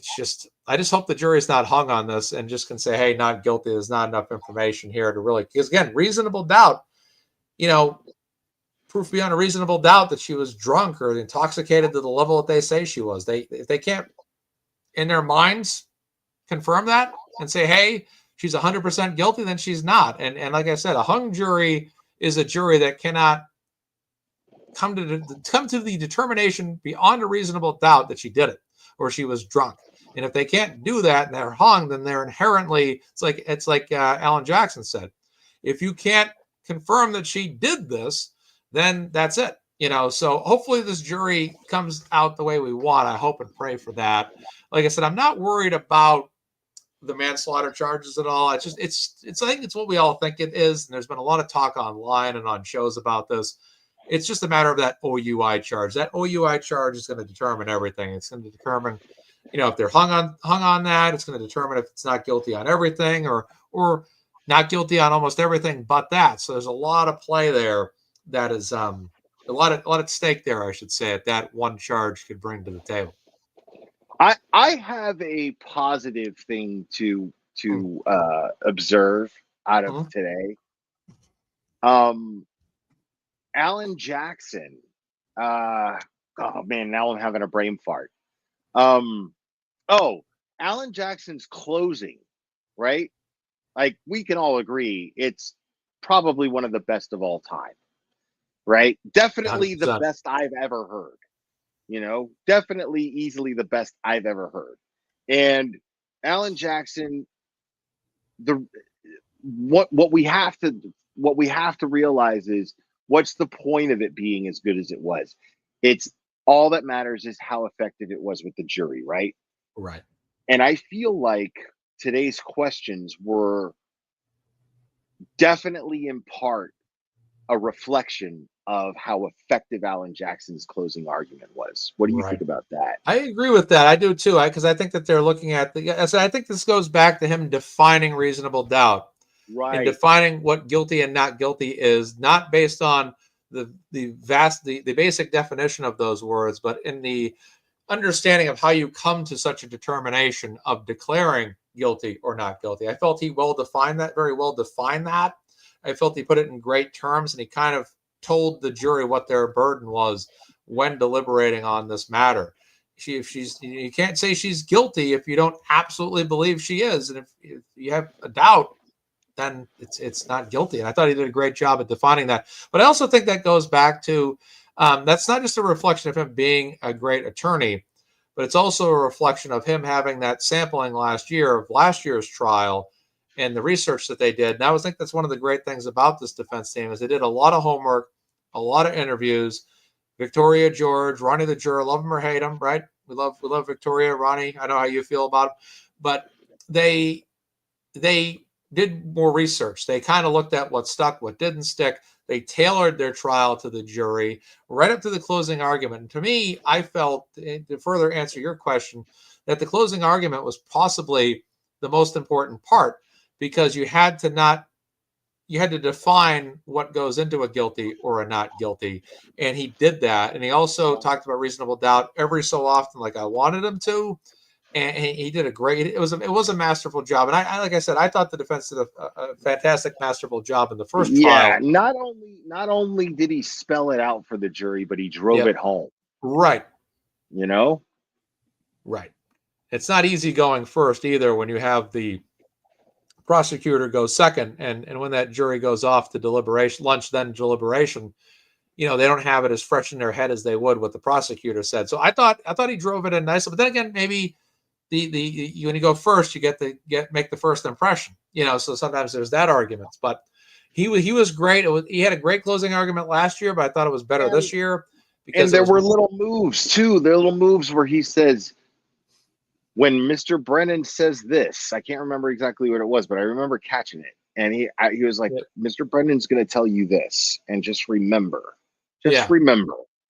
That was so effective, you know, like, he took control of that jury by having the lead. He took control of and he spoiled himself with the fruits of being first, right? Right. Definitely the second person has that advantage. And if you're the type of person to look at the second person to have the advantage, then you're going to give that second person the advantage. But if you find the spoils in being first and exploit them, they can be very effective. And he showed us that. He was like, he was like, Mr. Brennan is going to come up to you and he's going to tell you this and he's going to tell you that. Right. Just remember, and that was, and let's just face it, Alan Jackson had that jury's attention from his opening arguments. Right. Come on. Yeah. When he had that opening argument, you knew, considering Brennan was talking under his breath, like he was talking under his breath, and Alan Jackson just took the room. Yeah, 100%. It was a masterful job, and like I said, the establishment was the most important part. And then, like I said, I think the details matter, and the details of the case matter, the details of the trial matter. They're all well and good, but like you said, the opening argument, the closing arguments, the beginning and the ending can sometimes be the most important parts because it's not just about proving your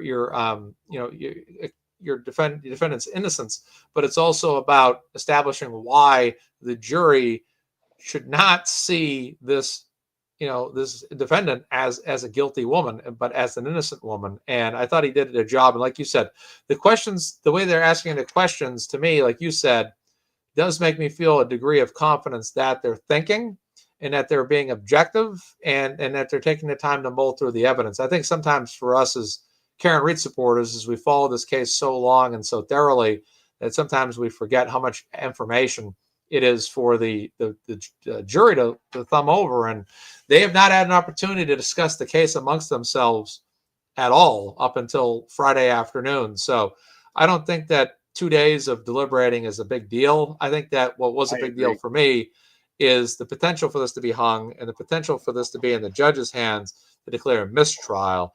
And to me, that's the source of my aggravation, what's got me revved up tonight, what's got me intense tonight, what's got me fired up earlier in this program is that I don't want this to sit in the judge's hands. I want this jury prayerfully to make the decision, sound it out, deliberate, come to conclusions.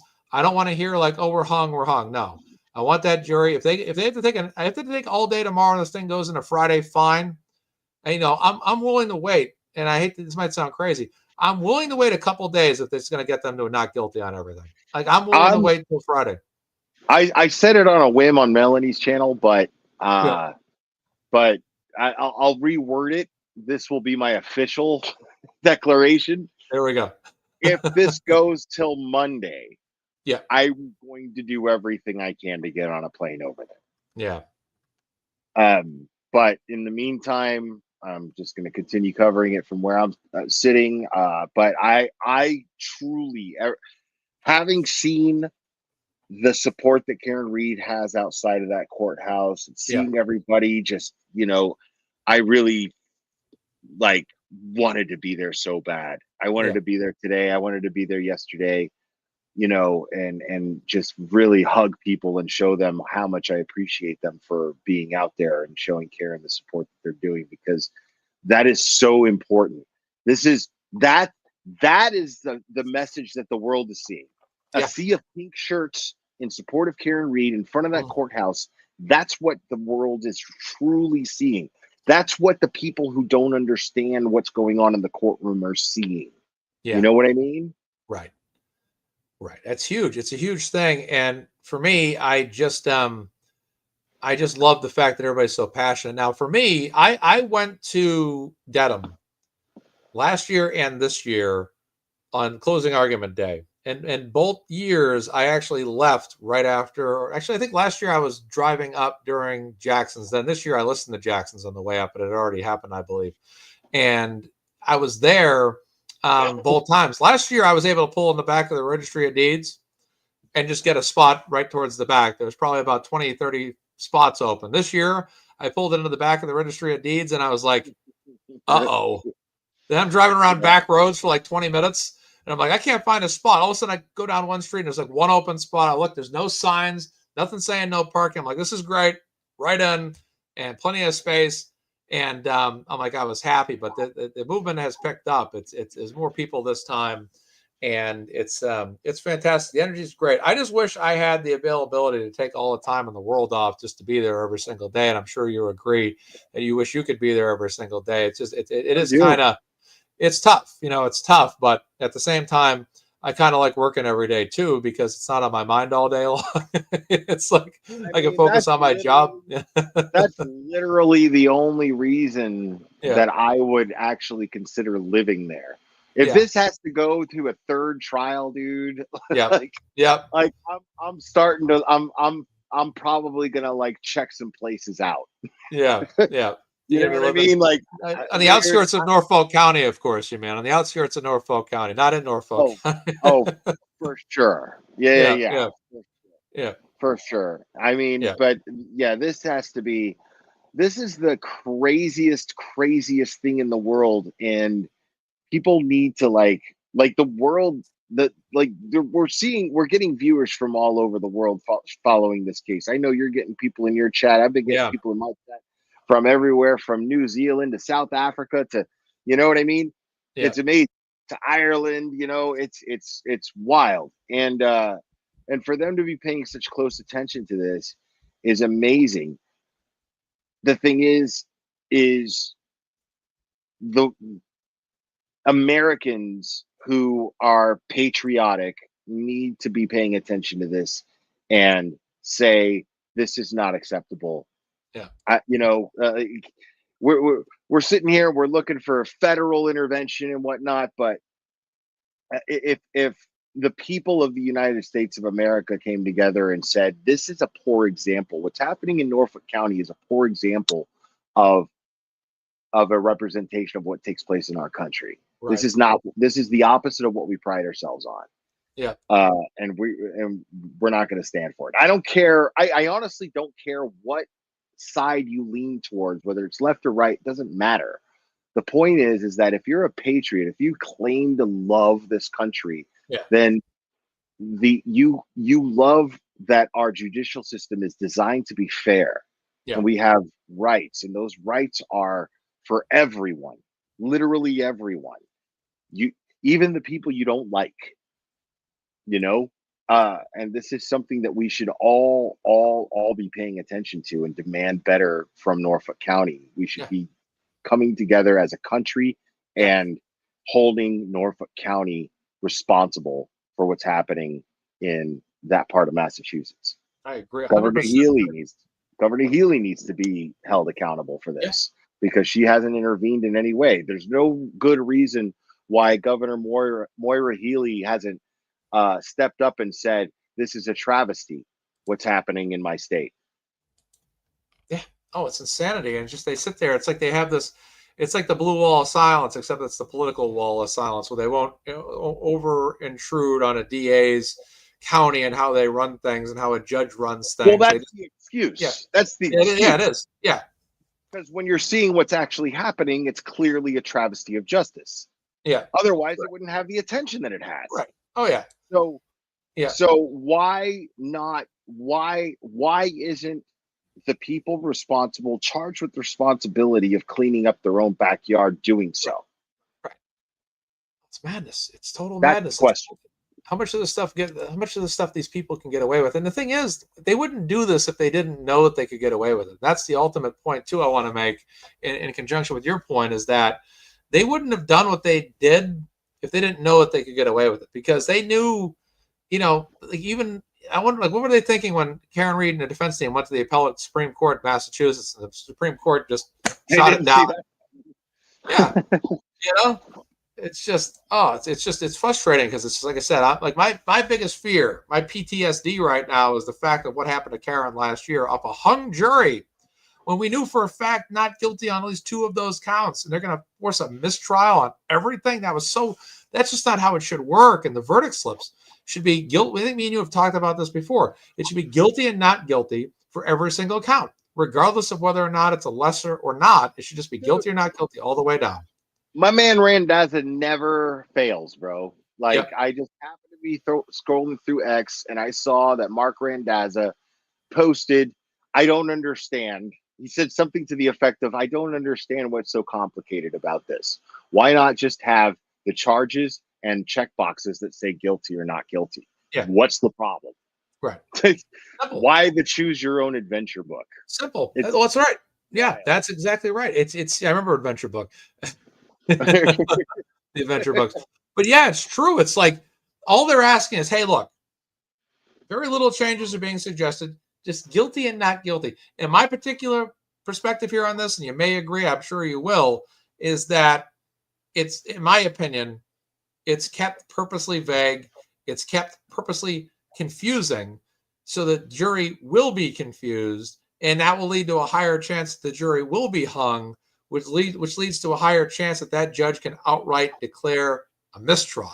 And why is it that the government, who has been chosen by the people of the Commonwealth of Massachusetts, because it is the Commonwealth, and make no mistake, the Commonwealth of Massachusetts is the people. It is not the dictators. It is not the politicians.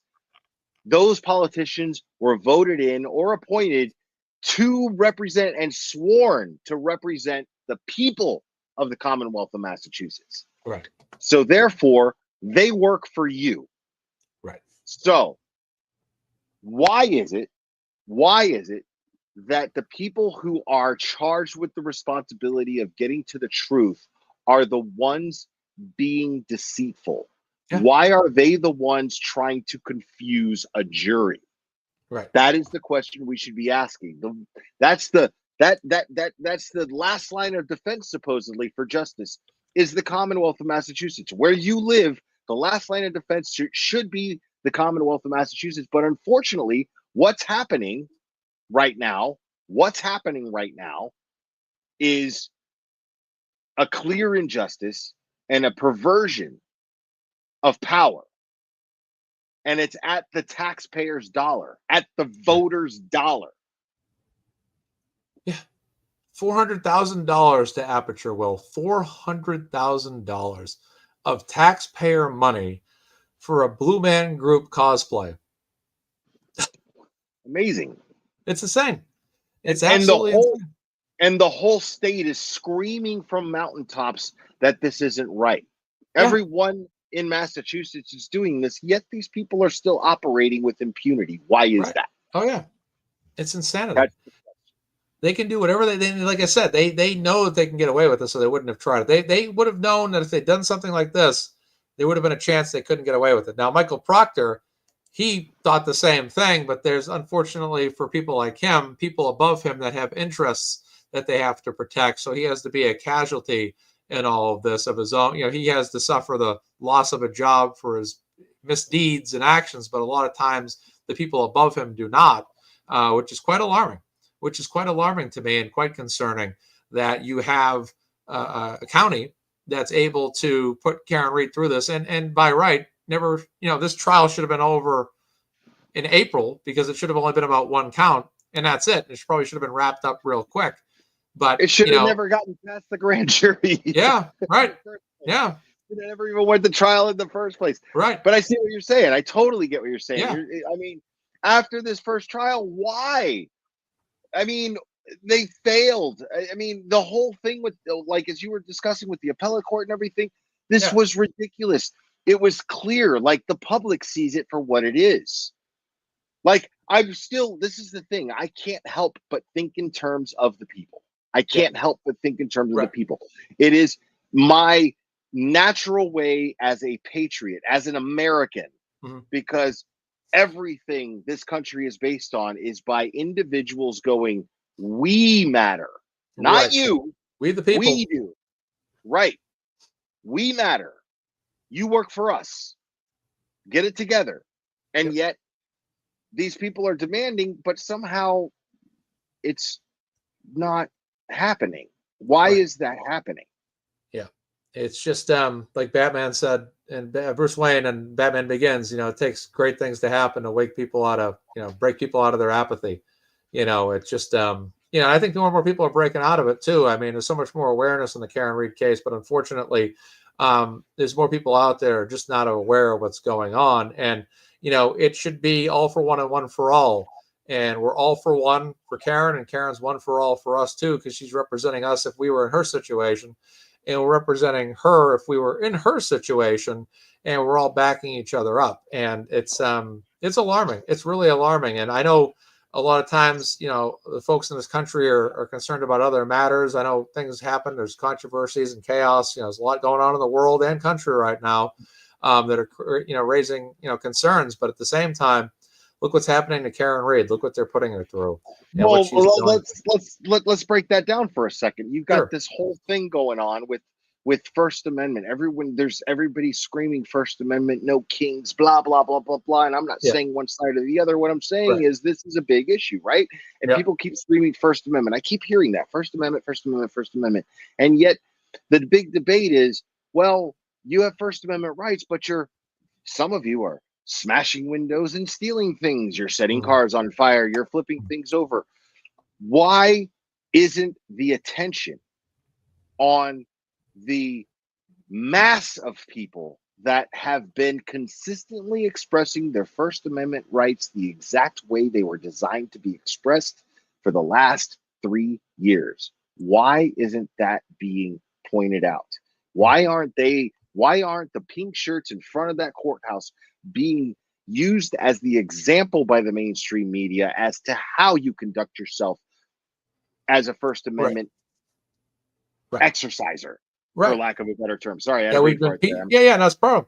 We've been peaceful, and you see the way everybody that's Karen Read has been abiding by, not making noise outside and following the rules, and everyone understands that the Karen Read movement are great people, except for Julie Grant of Court TV, who we saw on Turtle Boy's show last night, was absolutely ridiculous towards all of us. I would like to call her out on X, but there's only one problem. She blocked me 2 years ago. 2 years ago, yeah. me and somebody else had kind of had it out with her on X very early on, and we're like, you beat me. It was earlier than she blocked me. Yeah, we had it out. We had it out with her. I went right after her. I said, "How dare you misrepresent the Karen Read movement like that?" And she's been ridiculous. And let's be honest, she's basically been an actress on camera, just playing a role, pretending. Karen Read supporters are so bad, and Aiden Carney, and even had the New York Post trying to say that Aiden was in an altercation when he had some guy claiming to be a journalist interrupting his live broadcast, which could potentially be a violation of the FCC.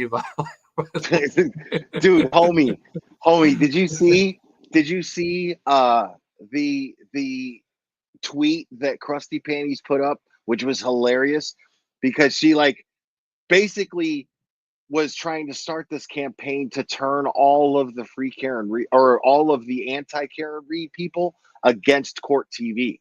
Oh, no kidding. And which is great. Yeah. Like, think about that. All because this is the depth of why it leads to irrationality. This is proof. This whole turtle boy derangement syndrome thing that's going around, it leads to irrationality because look what she did. Simply because Turtle Boy took a selfie with Vinnie Politan and posted it. Yeah. Krusty Panties put up this post and it was ridiculous. And it's basically trying to turn everybody that is anti-Karen Reed against court TV.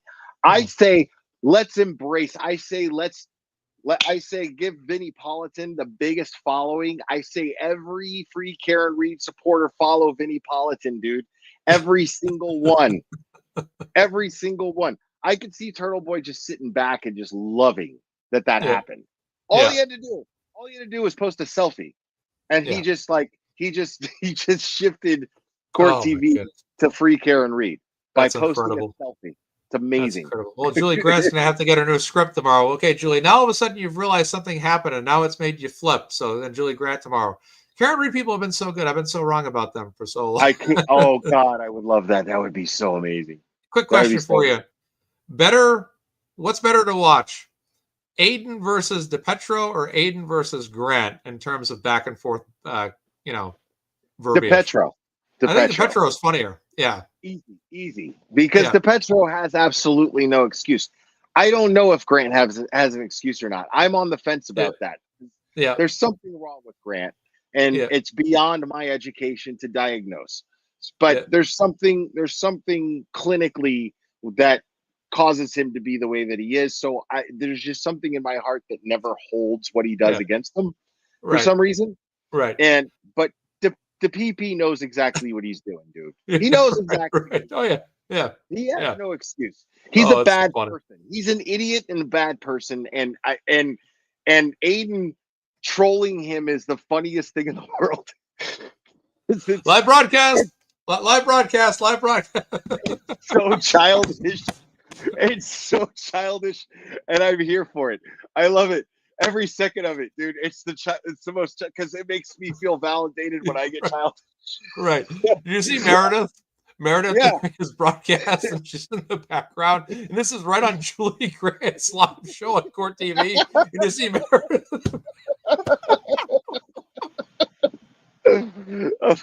Oh man, that was hilarious.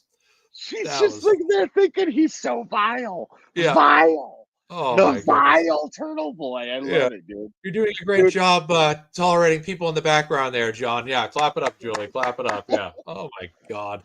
That was funny. But the Petro is so funny because he's almost like a ridiculous character out of a movie. He's like Lieutenant Harris or Mauser in Police Academy, and Aiden's like Mahoney. And no matter what happens, Mahoney always gets the better of his boss, no matter what. And their feathers always get ruffled at Mahoney and everything he does. It's kind of like that same comedic vibe between Aiden and DePetro. It's like, you're interrupting a live broadcast. State police, come over here. I'm here for Mazza's Police Academy references, bro. Like, thank you. I love it. I love it, dude. Oh my God, man. Yeah, I remember seeing Police Academy 5 in the theater. That's Miami Beach, right? Yeah, the Miami one, right? Where he put Dork in sunscreen on his. Hey, Dork. Hey, Dork. Yeah.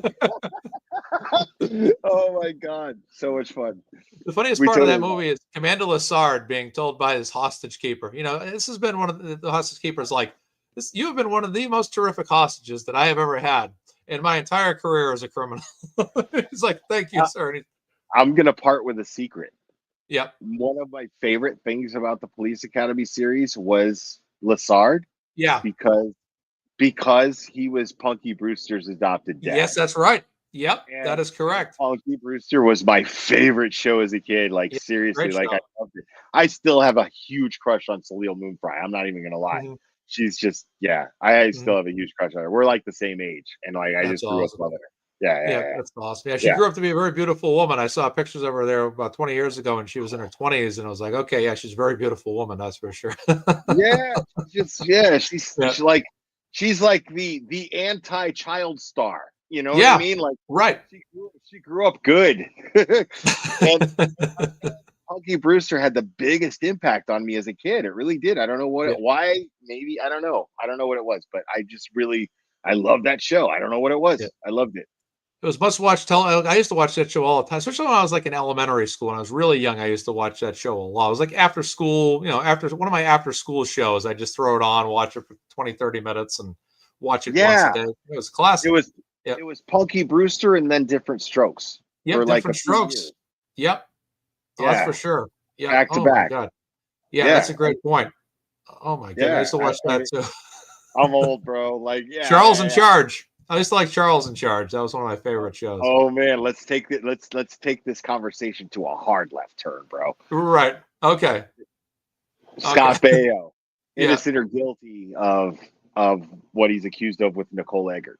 Oof, I don't know. He doesn't seem to have a bad reputation prior to that, so I don't really know what's going on there. But my my, Right. my initial instincts say I can't imagine he's got a really bad history of doing things. So I don't know if I might initially be inclined to say, yeah, I doubt he did anything, whatever that accusation was. But if I research it, maybe my opinion might move. But initially, my instincts like, yeah, Bayo isn't really never been a troublemaker. Not Had a at pretty good all. Like career. Yeah. I feel like he just kind of seems like he's a child star himself, and he just grew up Right. in that limelight, and Right. he seems pretty well rounded for having done that, Right. and Yes. he seems really offended at Mm. the charges. Well, Mm. not charges, but accusations. Mm. You Is know what I'm it saying? sexual misconduct? Is that what this is about? Or Right. okay. Yeah, Nicole Eggert, Mm. Jamie on Charles in Charge accused him of. Oh yeah, Yeah, I remember her. yeah, Yeah. yeah. Oh I'm wow. just I'm just trying to watch what I say because you're monetized, and Yeah, I yeah, don't want yeah. I'm about to look into this case, but yeah, a lot of times people get away with things back then, and then the accusations come out but later, and you find out that it was where are true. the other, right, like you said, Yeah, where are the other accusers? You know what I'm yeah. saying? Like, so I see Scott Baio on Twitter from time to time, and he's a Mhm. big Trump guy, like he's a big like right Yeah. wing guy. Mhm. And he's like, but you see Nicole Eggert, and I'm sorry, she just seems like she, maybe let herself go, and now she's just looking for attention. It's the way Okay. it's coming off. It's the way Yeah. it's coming off. I don't Yes. know. It's a classic he said, she said type of deal. Yeah, I see Might what you be a mean. victim. She might be Yeah. a victim. Maybe Scott Baio did something, and then he Right. was like, you know what, maybe this wasn't right. I'm never doing that again. And Right. It's not like who Johnny Depp knows? and Amber Heard, where it's like you see Amber Heard and it's like, okay, well, Yeah, I don't think Johnny's the villain here. yeah. Right. Yeah. But Right. I'm not ready to call Nicole Eggert an Amber Heard, though. I'm Oh, yeah, not that's what I ready. mean. Yeah, that's kind of. It seems like this Yeah. one's more fine line. It's almost I, like it's in the yeah. beholder. It's in the viewer themselves. Each individual kind of determines what they think because it's so middle of the line. So I yeah, need more. Yeah. yeah. I think Jen McCabe is an Amber Heard Hmm. with less talent, and she's a murderer. Hmm. I was actually So shocked that Hank Brennan brought her up in his closing argument when, amazing, right? yeah, when Jackson did not. And then I thought Brennan's strategy with her was to get her on the stand early, keep her That's a regulated by great comparison to last observation. year. And yeah, I didn't catch that. He didn't even bring up Jen McCabe. I think he brought up the 2:27 a.m. search, and that was it. right, right. Right? I think that's all. But he didn't really talk about her testimony too much. And that's a great observation because it shows that he was not, it came off to the jury most likely that he wasn't trying to railroad anybody Right, himself. He's just trying to show the jury, dude, my client didn't do this. right, You right, know, like forget all the dirty looks, forget all right, that. right. She just If didn't I'm, do it. The facts yeah, dictate. but if I'm Brennan, I'm not bringing her name up because if I'm trying to convict Karen Reed, I don't want someone that could be basically looked as because Jen's the anti Karen Reed, right? Yeah, I would if Jackson doesn't bring her up. If I was in his shoes, I was shocked he did it because I thought his strategy was to keep her subdued as much as possible, which I thought by comparison to last year they did. and you know, they kept her calmer on stand, and then they kept her they got her on earlier. And I'm like, so why is he bringing her up now in his closing argument? I kind of thought it was a win for the defense that they brought her name back into the fold. Yeah. In the Google search and all that stuff. I mean, they kind of brought that all back in again when maybe that jury might have forgotten about that stuff. I'm just saying, if I was in a prosecutor's shoes, you know, you probably would think that that was probably not a smart move if you're trying to railroad a woman like Karen Reed. Yeah. And now you got every true crime junkie looking at Jen McCabe like, ooh, that's you. I see you. Yeah. Dude, I remember, like, when I had Hannibal and Monty on my channel. Yeah. Like, when I brought the school days, the Glare takes Hannibal and Monty to school. Totally. When I had them on, dude, I had like, dude, I'll never forget Monty's reaction to Jennifer McCabe. He's like, oh, she's dirty. Oh, yeah. Like that right now is the entire true crime community in the world looking at this case. Yeah. 100%. But hey, listen, man, I'm about to jump off because I'm starting to get wrong. It's Turtle Boy time. It's Turtle Boy time too. So Turtle Boy's his intro is probably over by now. So it is Turtle Boy time. Yeah. But like, I'm also starting to get drunk from this wine, and I don't want to. Like, I'm cut myself off before I make myself look stupid. Understood. So, Will, thank you so much for joining the program today. It was great to catch up with you. I needed this conversation, and I'm sure the viewers enjoyed our talk as well, to kind of talk about what's going on, and just keep doing the great work out there, Will. You've been one of the front lines guys, social media and content creation wise. You've been doing an outstanding job. It's been great to know you, and I look forward to seeing you again soon in person. Mazza, every single time. I mean, ever since I first discovered your channel, ever since I first listened to you on Mike Young Jerks, I'm telling you, I have always loved how you deliver information and how you, man, you are easily one of my favorite creators, and it's an honor to hang out with you. And anytime you want to hang out, I'm always down, man. Whenever I can, anyway. Absolutely. Today I was like, man, dude, there's a reason my camera's off. I was not gonna do it, but I was like, I want to talk to Maz about this tonight. Nice, man. Appreciate it so much, brother. So much. Homie, you make this experience much easier for me personally. Thank you so much. Appreciate that, Will. Likewise, it's been great. It's been great to know you, and I look forward to continuing collaborations with you as well, and hanging out with you whenever we get the chance to hang out again. Dude, thank you for having me, man. It's always a pleasure. Thank you, dude. You got it, Will. Thank you so much, Will. The Glare, you can find him on X. You can find him on YouTube, and I believe on Facebook as well. You can find The Glare on multiple avenues. He runs a lot of live streams daily and on evenings as well, and weekends. So follow him. And Will, thank you so much for joining. Thanks, man. Have a good night. Bye-bye. All right, bud.